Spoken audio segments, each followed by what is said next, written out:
Hello guys, आपका मेरे channel पर स्वागत है और आप देख रहे हैं स्टडी टेक। आज हम बात करने वाले हैं हिंदी लोक भारती कक्षा 10वीं का जो दूसरी इकाई का तीसरा चैप्टर है, श्रम साधना। श्रम साधना का मतलब होता है जो व्यक्ति मेहनत करता है, जो व्यक्ति अपना श्रम देता है, जो व्यक्ति अपना टाइम देता है किसी भी चीज के लिए, उसकी जो साधना है किस प्रकार पूर्ण होती है, इसके बारे में यहाँ पे समझाया गया है। और इसका जो शीर्षक है उसका अर्थ यही है। और इसके जो लेखक है वो है श्री कृष्ण दास राजू जी। अगर आपको किसी भी अगर लेसन का हो या कविता हो, अगर आपको उसका शीर्षक समझ गया तो आप कविता या लेसन को भी अच्छे से समझ जाएंगे। हम श्री कृष्ण दास जी का ये पढ़ लेते हैं परिचय, उसके बाद हम पाठ को पढ़ेंगे। उनका परिचय इस प्रकार है। उनका जन्म 1882 अकारस राजस्थान में हुआ था और उनकी मृत्यु 1955 जयपुर राजस्थान में हुई थी। उनका परिचय इस प्रकार है। श्री कृष्ण दास जी 1920 में महात्मा गांधी जी के संपर्क में आए और देश सेवा के कार्य में जुट गए। यानी जो श्री कृष्ण दास जी का स्वभाव था वो एक क्रांतिकारी कहे जा सकते हैं। यानी उन्होंने देश को स्वतंत्र कराने में जो गांधी जी का योगदान दिया वो भी एक सराहनीय बात है। आपको लोग सम्मान स्वरूप तपोधन कहते थे।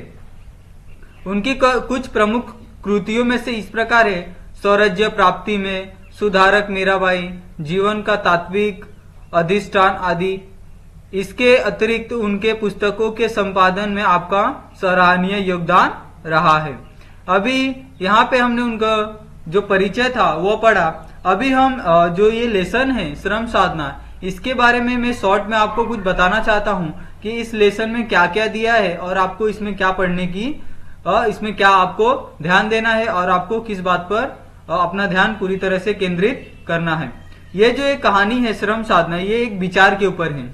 यानी अगर आपके विचार किस प्रकार है, आपको अगर कोई कार्य करना है तो आप अगर उसमें आपका विचार एकदम, आपका दिल मन अगर आप उस काम में देते हो तो काम अच्छे से हो जाता है। परंतु आपका विचार ही उस काम को करने में मना कर रहा है तो वो काम आपसे कभी भी पूर्ण नहीं होगा। तो इस निबंध के द्वारा जो लेखक है वो मानवीय जीवन, संपत्ति के स्वामित्व, शारीरिक व बौद्धिक श्रम आदि का वर्णन किया है। लेखक कहते हैं कि गुलामी की प्रथा व राज प्रथा मिटाने के लिए जो संघर्ष हुआ तब जाकर उनका समाज में अस्तित्व मिटा है। ऐसे ही कुछ संपत्ति के स्वामित्व के बारे में भी है। लोग सोना चांदी या पैसा इससे अपनी संपत्ति मानते हैं, दरअसल ये माप तोल के साधन है। सृष्टि के द्रव्य व मनुष्य का शारीरिक श्रम से संपत्ति के मुख्य साधन है। यानी जो इसमें लेखक है वो उन्होंने बताने की कोशिश की गई है कि आजकल के लोग ऐसे हो गए हैं कि पैसों के पीछे भागते हैं, धन जमा करते हैं, परंतु जो आदमी का असली श्रम है वो उसका मेहनत ही है। जब तक आदमी मेहनत करता रहेगा तब तक उसका शरीर, उसका आसपास के लोग, उसका तन सब उसका साथ देगा। परंतु अगर आदमी एक जगह पर बैठ के सिर्फ इन्हें इकट्ठा करते रहे तो उसका शरीर अधिक समय तक साथ उसका नहीं देगा। यानी अगर जब तक हम स्वस्थ रहेंगे तब तक ही हम वेल्दी यानी अच्छे से हर कार्य को कर सकेंगे। अगर बीमार आदमी के पास कितना भी पैसा हो परंतु उसका उस पैसे का कोई महत्व नहीं रह जाता। इसीलिए जो श्रम है यानी शारीरिक श्रम है यही संपत्ति के मुख्य साधन है। समस्या ये है कि शारीरिक श्रम करने वालों को गरीबी या कष्टों में ही अपना जीवन बिताना पड़ता है। वे संपत्ति बनाते हैं तथा धनिक शीघ्र व्यवस्था करते हैं, फिर भी धनिकों के पास ढेर सारी संपत्ति इकट्ठा हो जाती है। समाज में जो बुद्धिजीवी वर्ग है वह श्रमजीवों पर निर्भर होते हैं, फिर भी समाज में श्रमजीवों को प्रतिष्ठा नहीं मिलती। यानी जो हमारे समाज में जो श्रम करता है, जो मेहनत करता है, उसकी जो प्रतिष्ठा है जो अमीर आदमी के मुकाबले बहुत ही छोटी है। यानी अमीरों को पहले पूछा जाता है, फिर जो काम करने वाले मजदूर है उन्हें बाद में पूछा जाता है। फिर ये एक सत्य बात है कि जो मजदूर है उन्हीं के बूते पे जो पैसे वाले लोग होते हैं वो टिके हुए होते हैं। ये बात सत्य है। व्यक्ति अपना योग्यता प्राप्त करने के लिए समाज की कृपा का अधिकतम सहारा लेता है। इसीलिए समाज को अधिक से अधिक देना व्यक्ति का कर्तव्य होता है, लेकिन व्यक्ति अपना कर्तव्य निभाने की बजाय समाज से ही अधिक से अधिक लेने का प्रयत्न करता है। इससे हम एक चीज से रिलेट कर सकते हैं, वो है पॉलिटिक्स। पॉलिटिक्स में आने के लिए लोग तरह तरह के वादे करते हैं, परंतु जैसे ही पॉलिटिक्स में आ जाते हैं पहले तो वह संपत्ति इकट्ठा करते हैं, अपने आजू बाजू वाले लोगों को लाभ पहुंचाते हैं, फिर वह जो बचा कुचा रहता है उसके बाद वह जनता को लाभ पहुंचाते हैं। यही एक यहाँ पे लेखक ने समझाने की बात कही है कि लोगों के पास जो धन है उन्हें सबके साथ मिलकर बांटकर उसका उपयोग करना चाहिए, न कि उसे अपने पास ही जमा करते रहना चाहिए। इसीलिए समाज के अधिक से अधिक देना व्यक्ति का कर्तव्य होता है। आज हमारे इसीलिए प्रत्येक व्यक्ति को गांधी जी की विचारधारा का पालन करते हुए 4 घंटे शारीरिक श्रम व 4 घंटे बौद्धिक श्रम करना चाहिए। यानी शारीरिक श्रम से कहे तो या आपको थोड़ी कसरत करनी चाहिए, किधर यहाँ खेतों में काम करना चाहिए, या बौद्धिक श्रम कहे तो थोड़ा मेडिटेशन करना चाहिए, अपने मन को शांत रखना चाहिए। जिन लोगों के पास संपत्ति होती है वो बड़े उन्हें अपने रहते हैं, उन्हें अपने पैसों का के हित के लिए करना चाहिए। अस्पताल या स्कूल खोलकर लोगों को लाभान्वित करने के लिए उन्हें आगे आना चाहिए। व्यक्ति को स्वार्थ वृत्ति का पोषण नहीं करना चाहिए, उसे सिर्फ यह सोचना चाहिए कि समाज का कल्याण किस प्रकार होगा। उसे परोपकार का मार्ग अपनाना चाहिए। भारत को यदि कल्याणकारी राज्य बनाना है तो धनवान लोगों पर अधिक कर लगाया जाए, साथ ही प्रत्येक व्यक्ति को शरीर श्रम के लिए आगे आना चाहिए। समाज में श्रम की प्रतिष्ठा बढ़नी चाहिए। महात्मा गांधी जी ने अहिंसा की विचारधारा दी है, उसके प्रभाव से समाज में आर्थिक व सामाजिक जो समता है वो प्रभावित हो सकती है। यहाँ पे जो महात्मा जी ने जो अहिंसा का पाठ पढ़ाया था उससे उन्होंने कहा था कि व्यक्ति को हमेशा अहिंसा के मार्ग पर चलना चाहिए, न कि हिंसा के मार्ग पर। अहिंसा के मार्ग पर चलकर व्यक्ति हर कार्य को सिद्ध कर सकता है। अब हम इस पाठ में क्या दिया है ये हम पढ़ लेंगे। गुलामी की प्रथा संसार भर में हजारों वर्षों तक चलती रही। उस लंबे अरसे से विद्वान तत्व वाले और साधु संतों के रहते हुए भी वह चलती रही। गुलाम लोग खुद भी वे मानते थे और वह प्रथा उनके हित में। फिर मनुष्य का विवेक जागृत हुआ।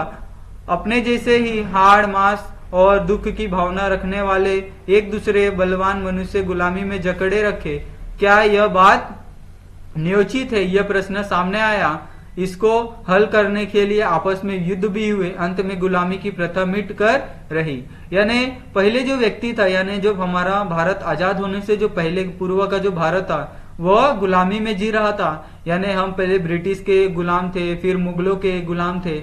यानी इसी तरह ये प्रथा बहुत सालों तक चलती रही। तो यहाँ पर जो हमारे आंदोलनकारी है, जो हमारे राष्ट्रपिता यानी जो हमारे गांधी जी है, उन्होंने संघर्ष किया और अहिंसा का मार्ग अपनाया। बिना किसी हिंसा के उन्होंने गुलामी से छुटकारा दिलाया भारत देश को। इसी प्रकार राजाओं की संस्था की बात है। जगत भर में हजारों वर्षों तक व्यक्तियों का बादशाहों का राज्य चला। अंत में क्या किसी एक व्यक्ति हजारों आदमी को अपनी हुकूमत में रखने का अधिकार है? यह प्रश्न खड़ा हुआ। उसे हल करने के लिए अनेक घंघोर युद्ध हुए और सदियों तक कभी कहीं न कहीं झगड़ा चलता रहा। असंख्य लोगों को यातनाएं सहन करनी पड़ी। अंत में राज्य प्रथा मिटकर रही और राज्य सत्ता प्रजा के हाथ में आई। हजारों वर्षों तक चलती हुई मान्यताएं छोड़ देनी पड़ी। ऐसी ही कुछ बातें संपत्ति के स्वामित्व के बारे में भी है। यानी पहले राजा हुआ करते थे, कुछ साहूकार हुआ करते थे, उनके अधीन पर जो बहुत से लोग थे वो कार्य करते थे। वो जो प्रथा थी यानी एक आदमी 1000 लोगों को कंट्रोल करता था। बाद में जो 1000 लोग थे उनके मन में ये विचार आया कि एक आदमी हमें कंट्रोल नहीं कर सकता, सबको स्वतंत्र जीने का अधिकार है। जिस कारण जो ये प्रथा है वह मिट गई और सभी जो लोग है वो राज्य सत्ता में आ गए। यानी प्रजा जो राज्य प्रथा थी वो मिटकर राज्य सत्ता हो गई। यानी सबको यहाँ पे अच्छे से राज्य करने की और अपना स्वयं का स्वतंत्र जीवन जीने का हक प्राप्त हो गया। संपत्ति के स्वामित्व और उसके अधिकार की बात जानने के लिए यह समझना जरूरी है कि संपत्ति किसे कहते हैं और यह बनती कैसे है। आमतौर से यह माना जाता है कि रुपया, नोट या सोना चांदी सिक्का ही संपत्ति है, लेकिन यह ख्याल गलत है, क्योंकि ये तो संपत्ति के मापतोल के साधन है। संपत्ति के तो वे ही चीजें हो सकती है जो किसी न किसी रूप में मनुष्य के उपयोग में आती है। उसमें से कुछ ऐसी ही है जिसमें बिना मनुष्य जिंदा नहीं रह सकता एवं कुछ सुख सुविधाओं और आराम के लिए होती है। अन्न, वस्त्र और मकान मनुष्य की प्राथमिक आवश्यकताएं हैं जिनके बिना उसकी गुजर बसर नहीं हो सकती। इनके अलावा दूसरी अनेक चीजें हैं जिनके बिना मनुष्य रह सकता है। यानी यहाँ पे पहले ये बताया गया था कि किस प्रकार पहले जो मनुष्य था वह गुलामी में जीता था। उसके बाद यहाँ पे संपत्ति का स्वामित्व यानी संपत्ति का अर्थ समझाया गया है कि आजकल के जो जीवन है, आजकल का जो युग है, उसमें संपत्ति का महत्व इतना ही रह गया है जैसे रुपया, नोट, सिक्का, सोना, चांदी। यानी जिसके पास जितना सोना, चांदी और पैसा है वह धनवान है और उसके पास बहुत सारा संपत्ति है, यही इसमें बताया गया है। परंतु जो संपत्ति का असली रूप है वह एक श्रम है, यानी जिसके पास अन्न है, वस्त्र है, मकान है, ये मनुष्य की प्राथमिक आवश्यकता है। यानी अगर मनुष्य अपनी ये प्राथमिक आवश्यकताएं पूरी कर सकता है तो वह धनवान है। और बाकी जो जितने भी साधन हैं, जितने भी सुख सुविधाओं के चीज है, उनके बिना मनुष्य रह सकता है, परंतु अन्न, वस्त्र और मकान के बिना मनुष्य नहीं रह सकता। यहाँ पे आगे प्रश्न उठता है कि संपत्ति रूपी ये सब चीजें बनती कैसी है। सृष्टि में जो नानाविध द्रव्य एवं प्राकृतिक साधन है उनको लेकर मनुष्य शरीर श्रम करता है, तब यह काम की चीजें बनती है। अतः संपत्ति के मुख्य साधन दो है, सृष्टि के द्रव्य और मनुष्य का शरीर श्रम।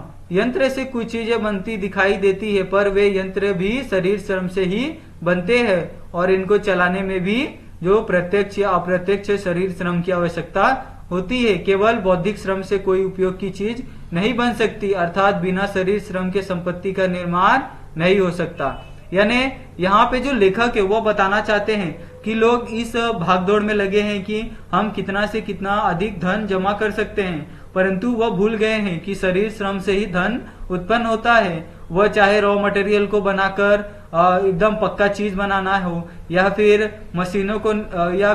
मशीनों से अगर चीजों को निर्माण करने वाली मशीन बनानी हो, वह भी मनुष्य द्वारा ही श्रम करके ही बनाया जाता है। या फिर जो प्रकृति से जो चीजें मिलती है उनका सही इस्तेमाल करना हो, वो भी श्रम से ही होता है। संपत्ति के स्वामित्व में शरीर श्रम करने वाले का एक स्थान है। जो प्रत्यक्ष शरीर श्रम के काम करते हैं उन्हें तो गरीबी या कष्ट में ही अपना जीवन व्यतीत करना पड़ता है और उन्हीं के द्वारा उत्पादित संपत्ति दूसरे थोड़े से हाथों में ही इकट्ठी होती रहती है। श्रम जीवों की बनाई हुई चीजें व्यापारी या दूसरे के हाथों में जाकर उनके लेन देन से कुछ लोग मालदार बन जाते हैं। वर्ष भर मेहनत कर किसान अन्न पैदा करता है, लेकिन बहुत दफा तो उसकी खुद की आवश्यकताओं भी पूरी नहीं होती, पर वही अनाज व्यापारियों के पास जाकर उसको धनवान बनाता है। संपत्ति बनाते मजदूर और धन इकट्ठा होता है उसके पास जो केवल व्यवस्था करते हैं, मजदूरी नहीं करते। यानी इसमें किसान का जो जिक्र किया गया है कि किसान साल भर मेहनत करता है, उसके इतना कठोर परिश्रम शायद ही कोई करता हो। वो साल भर मेहनत करता है, अनाज उपजाता है, परंतु जो उसका अनाज का जो मूल्य है वो उचित दाम नहीं मिलता और जो उसकी मौलिक आवश्यकताएं है वो भी उन्हें वह पूरा नहीं कर सकता। परंतु जब वही अनाज किसी दलाल के हाथ में जाता है या किसी बिचौलिए के हाथ में जाता है तो उससे इतना सारा मुनाफा कमाकर वो एकदम धनवान हो जाता है। ये यहाँ पे बताने की यहाँ पे बताया गया है। जीवन निर्वाह या धन कमाने के लिए अनेक व्यवसाय चल रहे हैं। इनके मोटे तौर पर दो वर्ग किए जा सकते हैं। कुछ व्यवसाय ऐसे हैं जिनमें शरीर श्रम आवश्यक है, तो कुछ ऐसे हैं जो बुद्धि के बल पर चलाए जाते हैं। पहले प्रकार के व्यवसाय को हम श्रमजीवियों के व्यवसाय कहे और दूसरे को बुद्धिजीवियों के। यानी एक तो मेहनत के बल पर कोई कार्य होता है, एक दूसरा ये बुद्धि के बल पर। इन दोनों का वर्गीकरण आजकल समाज में हो गया है। राजकाज चलाने वाले मंत्री आदि तथा राज के कर्मचारी ऊंचे ऊंचे पद से लेकर नीचे नीचे क्लर्क तक, न्यायाधीश, वकील, डॉक्टर, अध्यापक, व्यापारी आदि ऐसे हैं जो अपना भरण पोषण बौद्धिक काम से करते हैं। यानी ये शिक्षा देते हैं, लोगों को ज्ञान देते हैं और अपनी आजीविका कमाते हैं, इसलिए इन्हें बौद्धिक श्रेणी में रखा गया है। शरीर श्रम से अपना निर्वाह करने वाले जैसे किसान हो गए, मजदूर हो गए, बढ़ई, राज, लुहार आदि, ये सब शारीरिक श्रम के कैटेगरी में आते हैं। समाज के व्यवहार के लिए इन बुद्धिजीवों और श्रमजीवों को दोनों प्रकार के लोगों की जरूरत है, पर सामाजिक दृष्टि से इन दोनों के व्यवसाय में के मूल्यों में बहुत फर्क है। यहाँ पे दो व्यवसाय किए गए थे और दोनों में किन किन लोगों का समावेश है ये भी बताया गया था। और अगर हमारे देश को आगे बढ़ाना है तो इन दोनों की भागीदारी बहुत ही जरूरी है और इन दोनों का जो मिलकर है वो कार्य करना ही बहुत ही इम्पोर्टेंट है। बुद्धिजीवियों का जीवन श्रमजीविकों पर आधारित है। ऐसे ही होते ही दुर्भाग्य ये है कि श्रमजीविकों की मजदूरी एवं आमदनी कम है, समाज में उनकी प्रतिष्ठा नहीं है और उनको अपना जीवन प्रायः कष्ट में ही बिताना पड़ता है। व्यापारी और उद्योगपतियों के लिए अर्थशास्त्र ने यह नियम बताया है कि खरीद सस्ती से सस्ती हो और बिक्री महंगी से महंगी, मुनाफे की कोई मर्यादा नहीं। जो कारखाना मजदूरों के शरीर श्रम के बिना चल ही नहीं सकता, उसके मजदूरों को 1500 मासिक के अधिक भले ही न मिले, पर व्यवस्थापकों और पूंजी लगाने वालों को हजारों लाखों का मिलना गलत नहीं माना जाता है। यानी जी यहाँ पे समझाया गया है कि जो श्रमजीवी होता है यानी किसान होता है, बढ़ई होता है और जो मजदूर होता है वो सबसे ज्यादा मेहनत करता है, परंतु उसको जो मेहनताना है उसको सबसे कम मिलता है। परंतु जो व्यक्ति बुद्धिजीवी होते हैं, जो व्यापारी होते हैं, वो अपना कुछ न लगाकर भी हजारों लाखों रुपया कमाते हैं। यह यहाँ पे बताया गया है कि दोनों जो वर्ग है उनमें क्या अंतर है। मनुष्य समाज में रहने से अर्थात समाज की कृपा से ही व्यवहार चलाने लायक बनता है। बालक प्राथमिक शाला से लेकर देश विदेश के ऊंचे से ऊंचे महाविद्यालयों में सीखकर जो योग्यता प्राप्त करता है, वे शिक्षालय या तो सरकार द्वारा चलाए जाते हैं, जिनका खर्च आम जनता के टैक्स के रूप में वसूल किए हुए पैसे से चलता है, या दानी लोगों की कृपा से। जो कुछ पढ़ने की फीस दी जाती है वह तो खर्च के हिसाब से नगण्य है। उसको समाज का अधिक कृतज्ञ रहना चाहिए। उस पैसे के बल पर वह विद्या पढ़कर योग्यता प्राप्त कर सका। यानी आजकल सरकार इतनी सारी स्कीम ला रही है कि आजकल पहली से लेकर 10वीं तक के बच्चों के लिए फ्री शिक्षा अनिवार्य की गई है। और उसके बाद भी जो सरकारी स्कूल है यानी सरकार के पैसे, यानी जो आम आदमी जो टैक्स जमा करता है उसके पैसों पे ही जो व्यक्ति है या जो बालक है वह अपनी प्राथमिक शाला या फिर ऊंचे से ऊंचे महाविद्यालयों में जाकर योग्यता या शिक्षा प्राप्त करता है। फिर भी उसके बाद भी वो सरकार के प्रति अपनी कृतज्ञता है या फिर जनता के प्रति अपनी कृतज्ञता है पढ़ने लिखने के बाद, वो उसे भूल जाता है और अपने ऐशो आराम की जिंदगी और वो भी पैसे जमा करने की होड़ तोड़ में आगे निकल जाता है। इसके लिए जो यहाँ पे लेखक ने कहा कि ऐसे लोगों को समाज के लिए आगे आना चाहिए और जितना उन्होंने समाज का शोषण किया उतना ही समाज के लिए उन्हें आगे आकर कार्य करना चाहिए। वह तो खर्च के हिसाब से नगण्य होता है। इस सारी शिक्षा में जो कुछ ज्ञान मिलता है वह भी हजारों वर्षों तक अनेक तपस्वियों ने मेहनत करके जो कण कण संग्रहित कर रखा है उसी के बल पर मिलता है। व्यापारी और उद्योगपति भी व्यापार की कला विद्यालयों से अपने साथियों से एवं समाज से प्राप्त करते हैं। आगे है, जब अपनी योग्यता प्राप्त करने से हमारा खुद का हिस्सा अल्पमत है और समाज की कृपा का अंश अत्याधिक, जो हमें जो योग्यता प्राप्त करता है उसका उपयोग समाज को अधिक से अधिक देना और उसके बदले में समाज से कम लेना है। यानी जो हमें हमारी सरकार देती है, जो हमारा समाज हमें देता है, इसीलिए हमें समाज का एक ये मानना चाहिए और समाज से कम लेना चाहिए और समाज को हमें अधिक से अधिक जो लाभ है वो पहुंचाना चाहिए। यही न्याय और हमारा कर्तव्य माना जा सकता है। चल रहा है कुछ उल्टा ही। व्यक्ति समाज को कम से कम देने की इच्छा रखता है, समाज से अधिक लेने का प्रयत्न करता है। कुछ भी न देना पड़े तो उसे रंज नहीं होता। यानी आजकल का मनुष्य का स्वभाव ऐसा हो गया है कि मनुष्य चाहता है कि मेरे जेब से एक भी रुपया खर्च ना हो, परंतु मुझे लाखों हजारों का मुनाफा हो। यही यहाँ पे समझाने की कोशिश की गई है। यह गंभीर बुनियादी सवाल है कि क्या बुद्धि का उपयोग विषम व्यवस्था को कायम रखकर पैसे कमाने के लिए करना उचित है। यह तो साफ दिखता है कि आर्थिक विषमता का एक मुख्य कारण बुद्धि का ऐसा उपयोग ही है। शोषण भी प्राय उसी से होता है। समाज में जो आर्थिक और सामाजिक विषमताएं चल रही है उसमें शोषण, अशांति होती है। उसे मिटाने के लिए जगत में अनेक योजनाएं अब तक सामने आई और उनमें से कुछ अमल भी हो रही है। अहिंसा द्वारा ये जटिल प्रश्न हल करना है तो गांधी जी ने ये इस आशय का सूत्र बताया है। पेट भरने के लिए हाथ पैर और ज्ञान प्राप्त करने के लिए ज्ञान देने के लिए बुद्धि।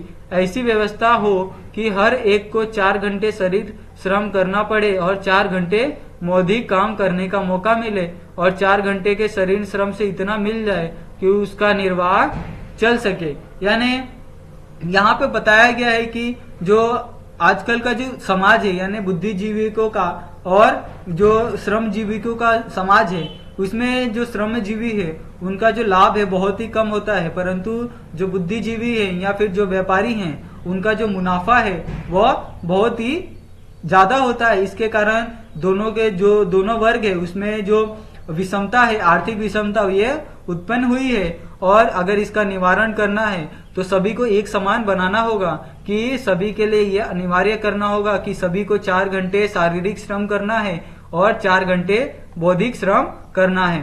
अभी समाज में यह चल रहा है कि बहुत से लोग अपनी आजीविका शारीरिक श्रम से चलाते हैं और थोड़े बौद्धिक श्रम से। जिनके पास संपत्ति अधिक है वे आराम से रहते हैं, उन अनेक लोगों में श्रम करने की आदत भी नहीं है।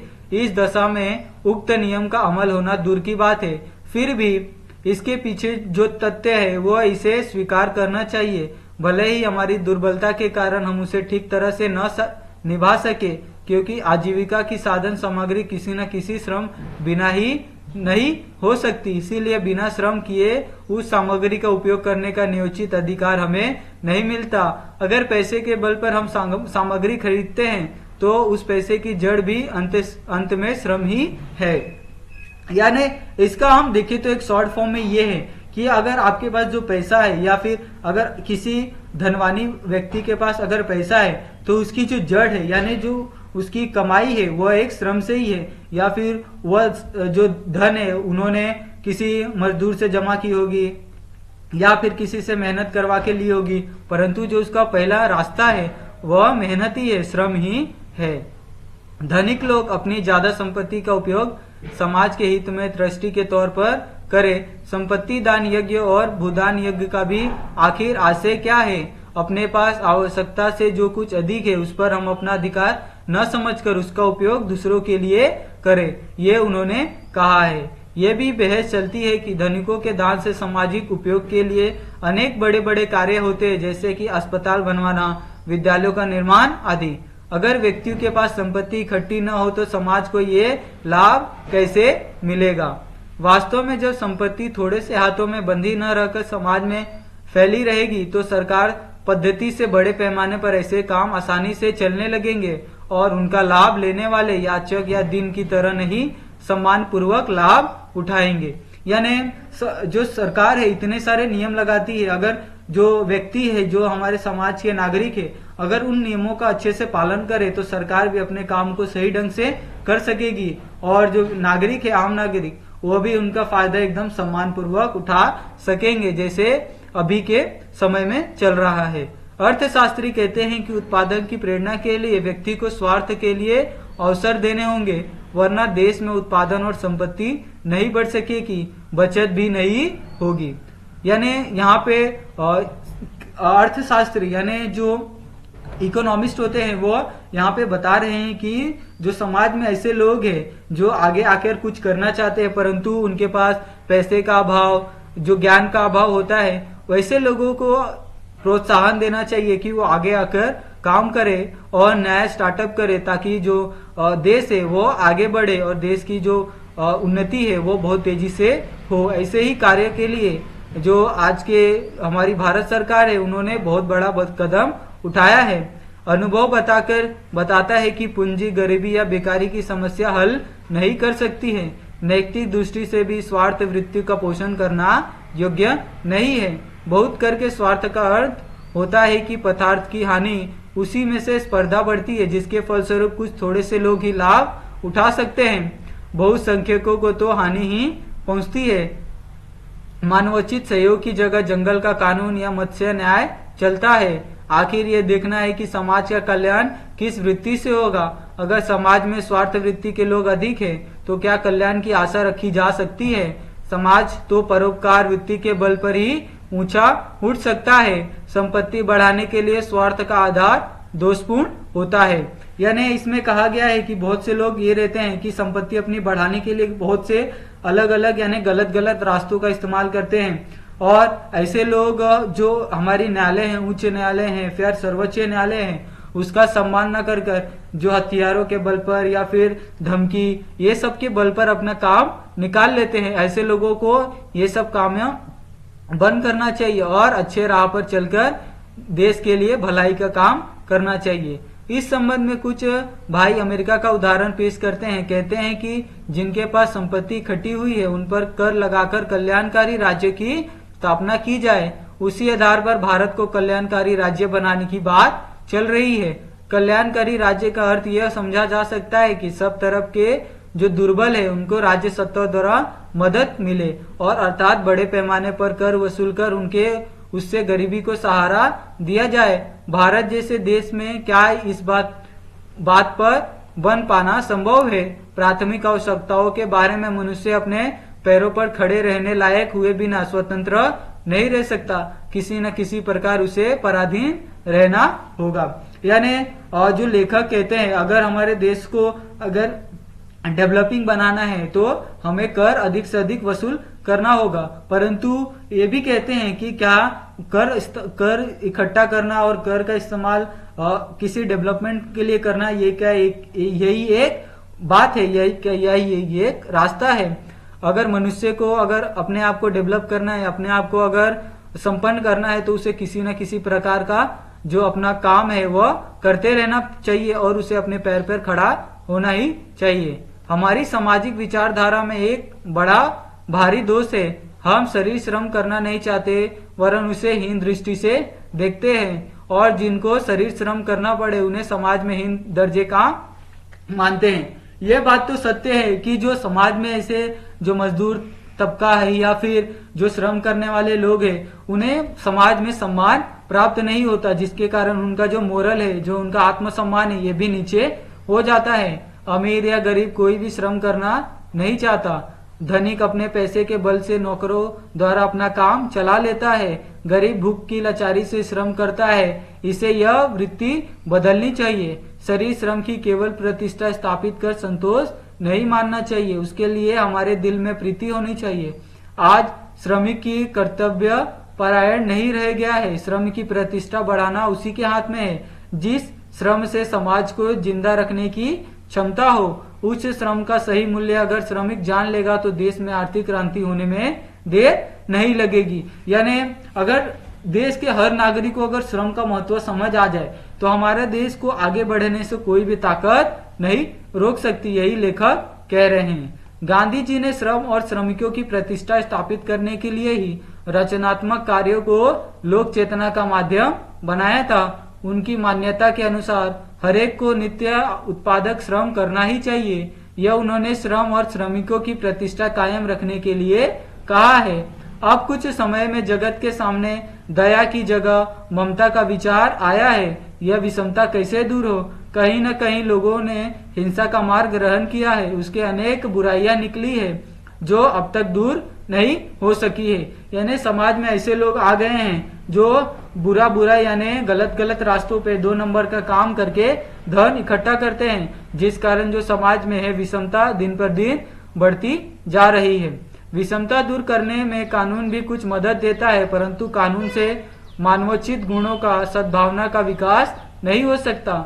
महात्मा जी ने हमें तो अहिंसा की विचारधारा दी है, उसके प्रभाव का कुछ अनुभव भी हम कर चुके हैं। भारत की परंपरा का ख्याल करते हुए यह संभव दिखता है कि विषमता का प्रश्न बहुत कुछ हद तक अहिंसा के इस मार्ग से हल हो सकता है। इसमें धनिकों से पूरा सहयोग मिलना चाहिए।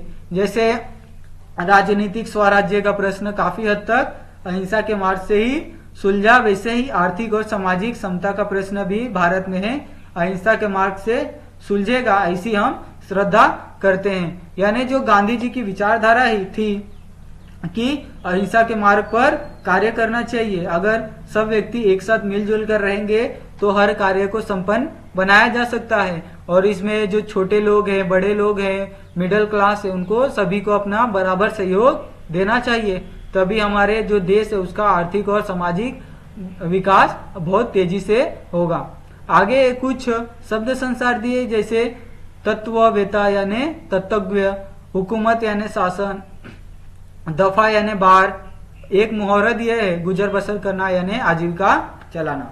अगर आपको ये जो कहानी है पसंद आई है तो आप हमारे चैनल को जाके सब्सक्राइब कर सकते हैं। अगर आपको किसी भी प्रकार की कोई समस्या है तो आप हमारे इंस्टाग्राम चैनल को जाके फॉलो करें और उस पर हमें प्रश्न पूछ सकते हैं। धन्यवाद।